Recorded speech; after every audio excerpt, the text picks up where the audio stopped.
언론은 나를 카니발리즘의 대부로 만들었고 나는 그 사실에 만족합니다. 나는 항상 식인인의 눈으로 세계를 지켜볼 것입니다. 이 글은 1981년 6월에 프랑스에서 발생한 쇼킹한 살인사건 및 카니발리즘에 대한 것이다. 경우에 따라 읽은 이의 혐오스러움을 유발할 수 있으니 각자 조심해서 읽어주길 바란다. 자신을 카니발리즘, 즉 식인주의의 대부로 지칭하는 이세이 사가와는 프랑스의 소르본에서 일러스트를 전공했다. 그는 성실하고 조용한 학생으로 그저 평범한 동양인이었다. 그에게는 르네 하르테벨트라는 미모의 네덜란드 여자친구가 있었다. 그가 어떻게 르네를 사귀게 되었는지는 알려지지 않았다. 사가와는 왜소하고 가냘픈 체구의 사내다. 반면 르네는 사가와보다 신장이 훨씬 컸다. 또한 탐스러운 금발머리와 신비스러울 정도로 파란 눈과 하얀 피부를 지녔고 그것은 사가와를 사로잡기에는 충분한 매력이었다. 일본 여자들보다 훨씬 큰 가슴, 뽀얀 피부를 생각하면서 잠을 설친 적도 많았을 것이다.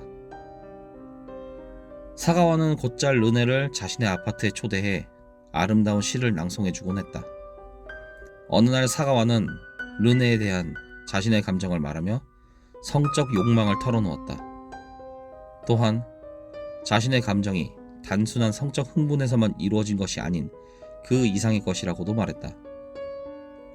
르네가 사가와의 침대에서 독일 시를 읽고 있을 무렵 사가와는 진심으로 그녀를 먹고 싶다는 강렬한 욕구를 가졌다.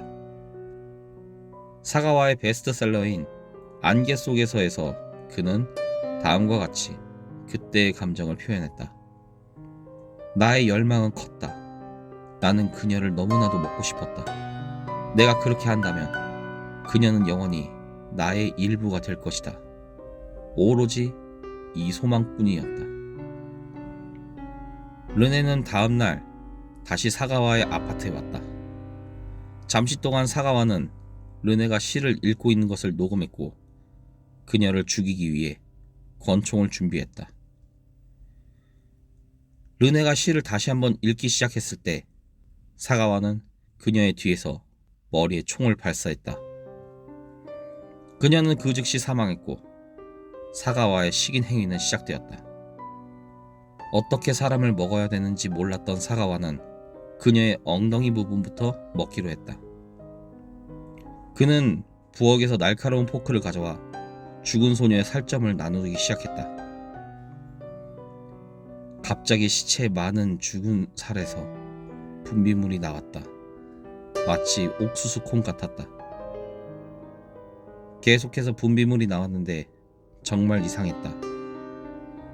죽은 살 아랫부분에서 빨간 새살이 있는 것을 본 나는 그것을 떠서 입에 넣고 씹어보았다. 아무런 냄새와 맛이 없었으나 살점은 점차 내 입에 녹아 마치 참치를 먹는 기분이었다. 나는 르네의 눈을 보고 말했다. 이봐, 당신 참 맛있어. 사가와는 저녁 내에 르네의 시체를 조각내어 각 부위별로 요리를 해서 어떤 맛이 있나 맛을 보기도 했다. 그는 그녀의 엉덩이 살을 요리해서 저녁 식사로 먹었는데 소금과 머스타드로 양념을 했고 그녀의 팬티를 네프킨 대용으로 사용하였다. 그는 그녀의 가슴 한쪽 부분을 썰어 오븐에 넣은 후 구웠는데 기름기가 너무 많았다. 그는 또한 그녀의 남아있는 부분을 사진으로 찍기도 했으며 성관계도 가졌고 심지어는 같이 자기도 했다. 다음 날에도 계속 해부를 했고 몇 부분을 냉장고에 보관했다. 사가와는 르네의 시체를 정육점에 전시마냥 걸어놓은 후 그녀의 시신을 부위별로 나누어 슈트케이스에 담았다. 이틀 후 밤에 슈트케이스 2개의 르네 시체를 넣어 블루뉴 숲의 호수에 버린 데 성공했다. 그러나 그가 버린 슈트케이스는 이튿날 사람들에게 발견되어 파리를 발칵 뒤집어 놓았다. 목격자의 진술로 동양인에 의해 버려진 슈트케이스를 조사한 경찰은 그것이 이세이 사가와의 것으로 확인하고 그가 머물던 아파트를 급습한다. 놀랍게도 그의 아파트에서 발견된 것은 르네의 입술과 그녀의 왼쪽 가슴과 두 쪽의 엉덩이였다. 사가와는 르네 살인범으로 6월 15일 즉각 체포되었다. 체포된 그는 르네 살인을 순순히 인정했고 시긴을 자백했다. 일련의 사건은 프랑스와 전 유럽 그리고 일본의 센세이션을 일으켰다. 그의 재판은 앙리 콜린 정신병동에 갇힌 채로 이루어졌다. 3명의 심리학자가 그를 검진했는데 그의 정신 이상은 치유할 수 없는 것으로 판명했다. 사가와를 프랑스 내 정신병동에서 치유하고 보호하는 것은 막대한 비용이 든다고 판단한 프랑스는 1985년 그를 일본으로 강제 이송했다. 일본에 도착했을 때 그는 언론의 집중 스포트라이트를 받았고 사람들은 시대의 식인인인 그를 만나보기를 소망했다. 그는 도쿄의 마츠자와 정신병원에 격리되었고 당시 그곳의 이사인 치고우 가네고는 그를 이렇게 진단했다. 그는 지극히 정상이며 유죄다. 그가 있을 곳은 병원이 아닌 감옥이다. 하지만 일본 내 손꼽히는 사업가였던 아버지의 로비로 인해 1986년 8월 12일 그는 자유인으로 풀려나게 된다. 법률적으로 또한 몇 가지 이유에 의해 그는 더 이상 기소되지 않았고 살인에 대한 문학적인 명성을 얻게 된다.